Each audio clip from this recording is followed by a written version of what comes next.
그때 예수님께서 제자들에게 말씀하셨다.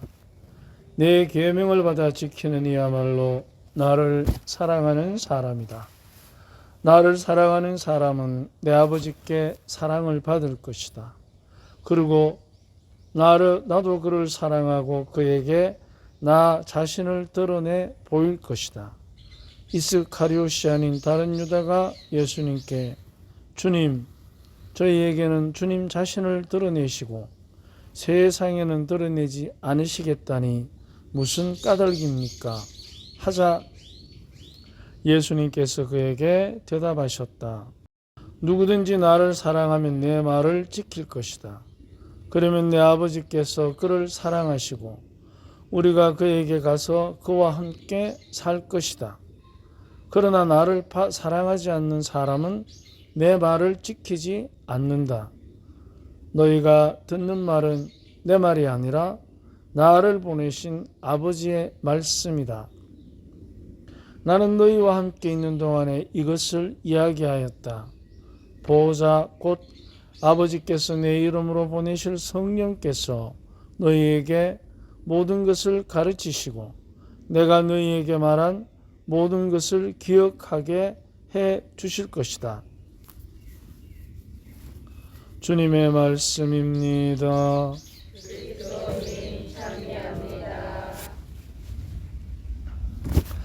우리가 성령 안에 살면 우리가 성령 안에 산다는 증거 중에 하나가 많은 게 있겠지만 즉 그것은 우리가 주님의 말씀 또 주님의 우리에게 보여주신 부분을 우리가 사랑한다는 것인데 그래서 주님을 사랑한다는 사람들의 특징 중에 하나가 요한복음 7장 24절에 보면 겉을 보고 심판하지 말라는 말이 있습니다. 그런데 우리는 그 쓰는 말 중에 심판, 판단, 재판이라는 말이 다 법적인 용어인데 차이가 있습니다. 영어로 봐도 조금 차이가 있는데 심판이라는 말은 영적인 문제, 즉 저 사람이 죄인이다, 의인이다 하는 것까지 포함합니다. 심판이라는 말은. 그래서 영적인 문제, 악한 영, 선한 영, 선과 악의 문제를 얘기하는 것이고 판단은 영적인 문제까지는 우리가 모릅니다. 왜? 그 사람에 가려져 있기 때문에. 그래서 우리는 이성적인 판단을 합니다. 저 사람 남자네, 여자네, 저 사람이 아무데나 휴지를 버리네, 휴지를 줍네, 요까지. 저 사람이 악인이다, 선인이다, 의인이다, 그것은 판단의 문제가 아니고 심판의 문제입니다. 그럼 심판은 하느님의 영역에 속하는 거예요. 판단은 우리의 영역이에요. 그리고 재판이 있습니다. 재판은 고발된 것만 재판합니다. 아무나 데려다가 법원에 가서 재판 안 합니다. 요즘 우리 법정에 서는 사람들 이야기 TV에서 많이 봅니다. 근데 그 사람들이 그걸 가리켜서 고발을 했을 때 그 고발된 내용에 대한 그래서 재판의 문제는 저 사람이 착하네 안 착하네 이 문제가 아니에요. 고발당한 내용에 대한 판단. 그래서 그것은 법정에서만 가능한 것이지 법정을 벗어나서 즉 증거가 없으면 재판은 무혐의로 풀려납니다.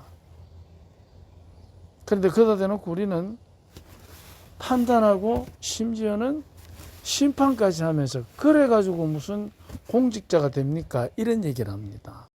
그 선을 우리 분명히 해야 됩니다. 심판, 하느님의 영역. 영의 문제까지 들어가는 거예요. 재판, 인간적인 판단. 재판은 고발된 혐의에 관해서만. 혐의가 있어야 재판을 합니다. 그렇기 때문에 그 선이 분명해야 되는데, 우리가 여기에서 이제 심판은 용서를 전제로 합니다. 용서. 판단은 용서의 범위도 들어가지만 이해의 범위가 굉장히 큽니다. 이해하면 끝납니다. 저런 나쁜 놈 해도 그 사람의 입장에서 그 사람을 보면 이해하면 끝납니다. 재판? 증거 없으면 끝납니다. 근데 우리는 이거를 혼용해서 내 마음에 안 드는 사람은 심판까지 합니다. 저 나쁜 놈이야. 귀신 다 뭐 하는 거 몰라. 저는 안 될 거 하고. 그런데 우리는 심판할 자격이 없습니다. 왜냐하면 그것은 선과 악의 문제입니다. 그래서 요 구별이 좀 필요합니다. 구별이 필요한데, 이제 심판에는 용서, 판단에는 이해, 재판에는 증거예요. 이거를 우리가 혼용해서 쓰는데, 자, 그렇다면 심판이든 판단이든 재판이든 하느님의 자녀로서 우리가 성령 안에 머물러 있을 때 우리에게는 이제 성령이 우리에게 알려주는, 즉 성령께서 가장 우리에게 핵심적이고 분명하게 하나님의 자녀답게 사는 길을 우리에게 알려주실 때, 증거 제일주의도 아니고 이해를 전제로 한 수용도 아니고 용서를 전제로 한 사랑이 가장 큰 힘이 있습니다. 용서. 우리가 누군가를 사랑한다고 하면서 용서하지 않으면 사랑의 깊이가 이해의 정도로 끝납니다. 아마 이해를 하려면 우리가, 여러분은 혹시 여러분 자신이 이해가 갑니까? 어때요? 이해 가요?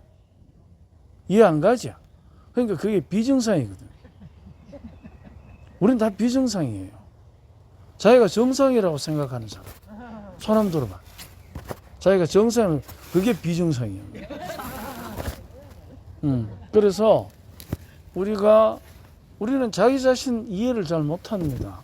왜냐하면 기억이 정확하지 않고 또 기억력이 생생하지 않기 때문에 모든 걸 다 기억할 수는 없습니다. 거기다가 내 기억이 다 옳다? 그것도 위험한 이야기입니다. 자, 그렇다면 우리가 이제 그 성령 안에 머문다고 할 때는 바로 뭐냐? 용서를 전제로 한 사랑. 이것이 가장 핵심적인 선물입니다.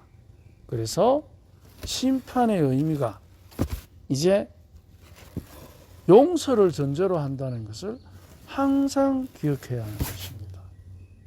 그래야만 주님께서 사랑하면 내 말을 지킬 것이다. 바로 그 말의 핵심적 가치는 바로 용서입니다.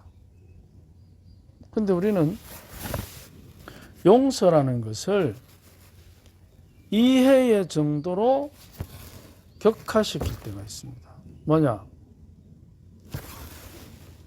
너가 나한테 요렇게 하면 내가 용서해 줄게. 바른 말 해라. 용서해 줄게. 그 말 여러분 가족들 중에 누구한테 제일 많이 합니까? 바른 말 해라. 용서해 줄게. 누구한테 제일 많이 합니까? 맞죠? 아이들한테 쉽게 합니다. 그러면 바른 말 해라. 용서해 주고 바른 말 하지 않으면 용서를 안 해준다는 얘기예요. 그게 엄마가 할 짓이가 자식한테. 그게 엄마야 옆집 아줌마야. 엄마야 경찰이야. 그렇기 때문에 이 용서라는 것은 이해의 범위가 아니고 용서는 잘못을 저지른 사람의 입장에서 그 사람을 받아들이는 것입니다. 예수님께서 지금 오늘 복음에도 그때 예수님께서 제자들에게 말씀하셨다. 요때가 언제냐? 요한복음 13장 최후의 만찬 유다가 방을 나가고 난 뒤에예요. 그때 예수님께서 분명히 유다에게 합니다. 내 할 일을 하여라. 네 나가면 알지 죽는다. 내 팔아 넘기려 하지 너. 그런 말 안 합니다. 그래서 그 사람의 입장, 그러니까 나에게 잘못을 저지른 사람의 입장에서 그 사람을 바라보는 것. 이게 용서의 시각입니다. 그래서 용서가 사랑이 되는 이유가 여기에 있습니다. 근데 용서라는 것을 나의 시각에서 그 사람을 바라보면 그거는 이해라는, 그 사람이 나를 설득시켜야만 작동되는 기제를 갖고 있는 거예요. 자동적 반응이 되는 거예요. 그렇기 때문에 우리는 자칫하면 사랑을 판단의 범위 아래만 가둬버리는 겁니다. 이해가 돼야 사랑을 해. 여러분 손주가 있으실 텐데 그 아이가 다 이해돼서 사랑합니까? 여러분 여기 남자 형제님들 계시는데 여러분은 아내가 다 이해가 되어서 그 사람을 사랑합니까? 사랑은 이해가 아니고 그야말로 용서라는 아주 그야말로 사랑을 힘있게 만드는 실천을 통해서만 가능한 것입니다. 그게 바로 주님께서 내가 너희에게 말한 모든 것을 기억하게 해주시는 성령께서 우리와 함께 있을 때 우리가 실천하는 사랑의 표시입니다. 그래서 사랑은 나에게 잘한 사람 말고 나에게 잘못한 사람, 내 속을 뒤집어 놓는 그 사람의 입장에서 그 사람을 바라보는 것. 이게 바로 성령께서 우리에게 주시는 삶의 지혜입니다. 만약 우리가 그러한 삶의 지혜에 머무는 삶의 기술을 삶 속에서 실천한다면 우리의 삶의 폭이 절대로 좁아지지 않습니다. 반드시 지금보다 깊어지고 높아지고 넓어집니다. 그런 만큼 행복의 문턱도 낮아지고 행복의 강도는 높아지고 행복의 기쁨은 넓어질 것입니다. 우리가 성령과 함께 한다고 할 때 그분이 우리에게 주시는 지혜, 그 사람의 입장에서 그 사람을 기억하면서 우리 안에 성령의 활력이 넘치도록 청하면서 이 미사를 봉헌합시다. 아멘.